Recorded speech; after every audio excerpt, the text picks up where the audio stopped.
نحمده ونصلي ونسلم على رسوله الكريم عليه وعلى آله واصحابه أجمعين. أما بعد فأعوذ بالله من الشيطان الرجيم.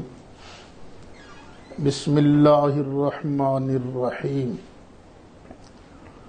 ادع إلى سبيل ربك بالحكمة والموعظة الحسنة وجادلهم بالتي هي أحسن.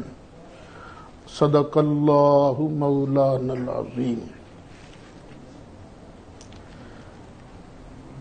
میری تاریخ ولادت ہے 5 جنوری سن 1954. جب سے میں نے ہوش سنبھالا ہے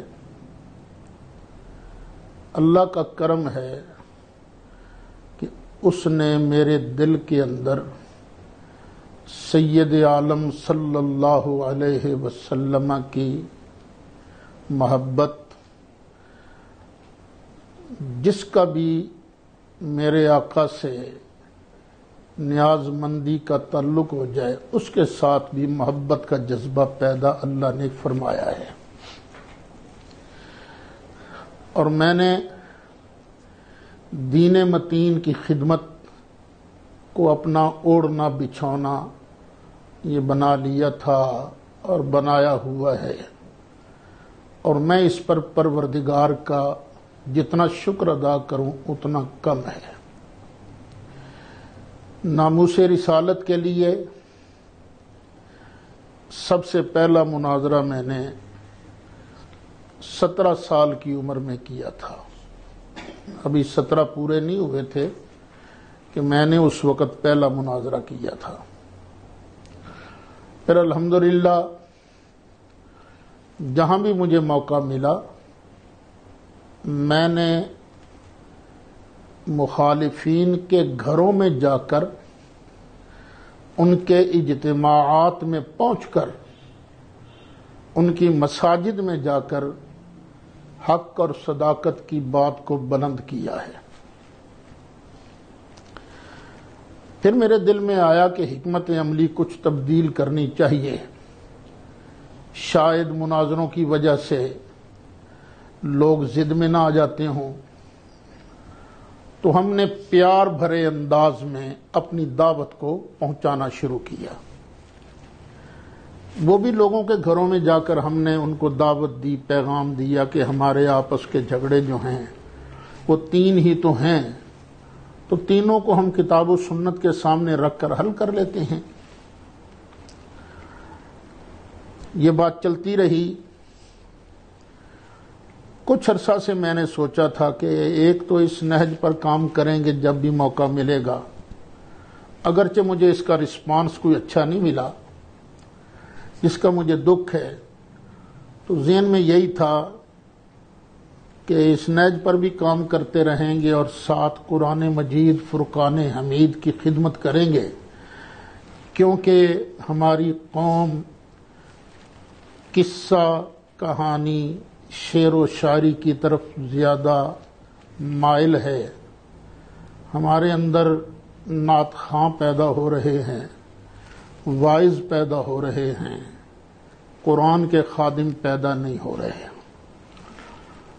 تو گاہے گاہے میں تربیتی کورس بھی کرتا رہا، اور پھر تہیہ یہ کیا کہ میں اب باقی سارے مشاغل چھوڑ دوں گا، میں قرآن مجید کی تفسیر جو ہے وہ بیان کروں گا. تو اللہ کا شکر ہے رات اس کا 24واں سبق تھا. آج یا کل اللہ کی رحمت سے امید ہے اگر کوئی رکاوٹ نہ آ گئی تو پہلا پارہ مکمل ہو جائے گا. اسی اثناء میں ایک طرف سے آواز اٹھی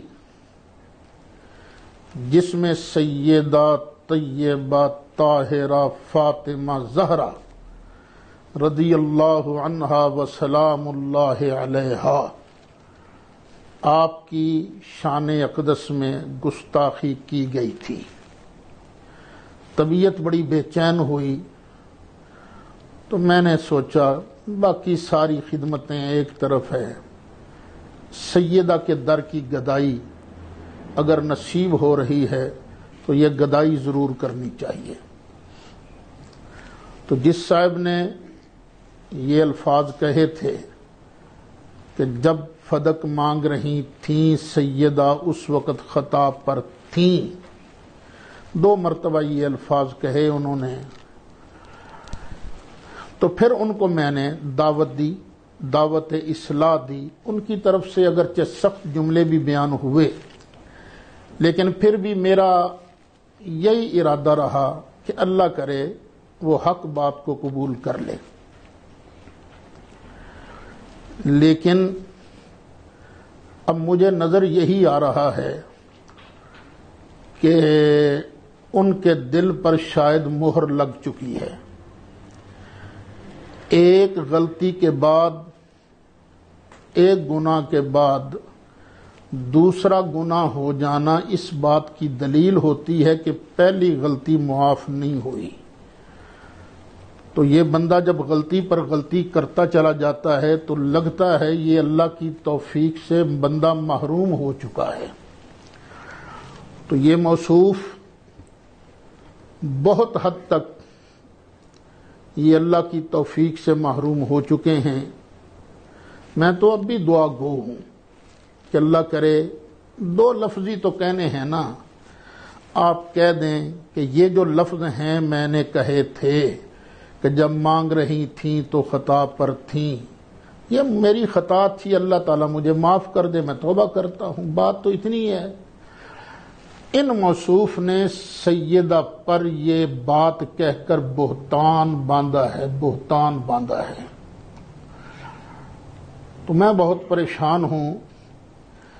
میں تو امت کو جوڑنا چاہتا ہوں لیکن ان موصوف کی سرکت کی وجہ سے پورے ملک میں، ملک سے باہر کروڑوں مسلمانوں کے دل دکھی ہوئے ہیں۔ اور بندے کو تو اس وقت ڈوب مرنا چاہیے جب ہندو پنڈت بھی لانتیں ڈال رہے ہوں، اس وقت بھی بندے کو ڈوب مرنا چاہیے۔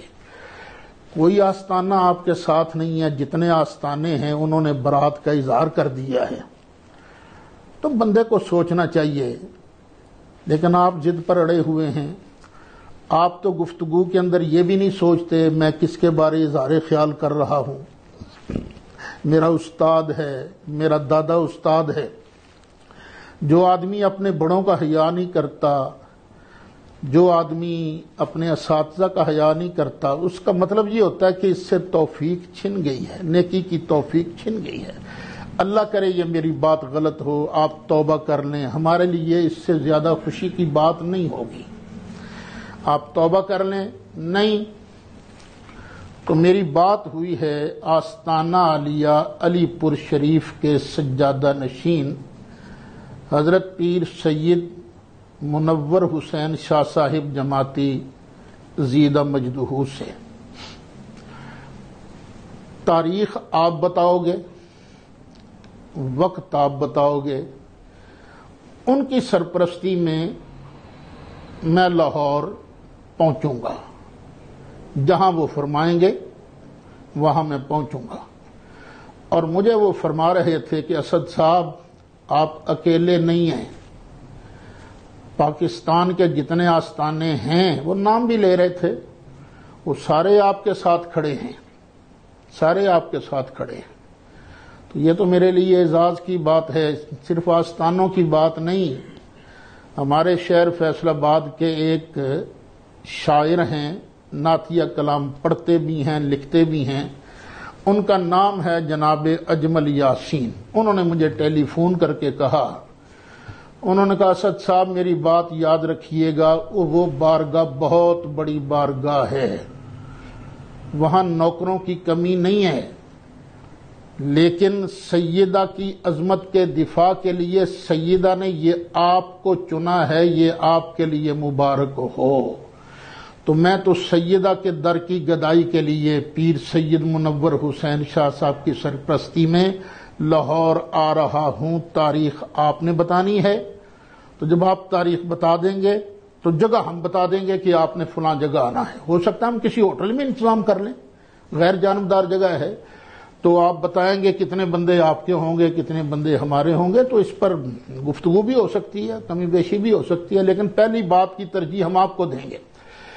آپ ہمارے بندوں کی تلاشی لیں گے، ہم آپ کے بندوں کی تلاشی لیں گے، جہاں ملنا ہوگا ہم نے بیٹھیں گے، وہاں شرائط مناظرہ طے کریں گے۔ لیکن پھر میرا آپ سے ایک مخلصانہ مشورہ ہے جو میرے دماغ میں بار بار ایک چیز سٹرائک کر رہی ہے۔ جب بندے کو کچھ سمجھ نہ آ رہی ہو کہ میں نے کرنا کیا ہے، ہر کسی سے لڑائی، ہر کسی سے لڑائی، ہر کسی سے لڑائی، اور اتنا کیڑا بندے کے اندر ہو کہ میں نے کسی کو معاف نہیں کرنا، تو پھر میں آپ سے گزارش کرتا ہوں کہ لاہور کے 4-5 ڈاکٹروں کا ایک پینل بنائیے گا، ان کے سامنے پیش ہو جائیے گا۔ یہ آپ کی بہتری کے لیے مشورہ ہے۔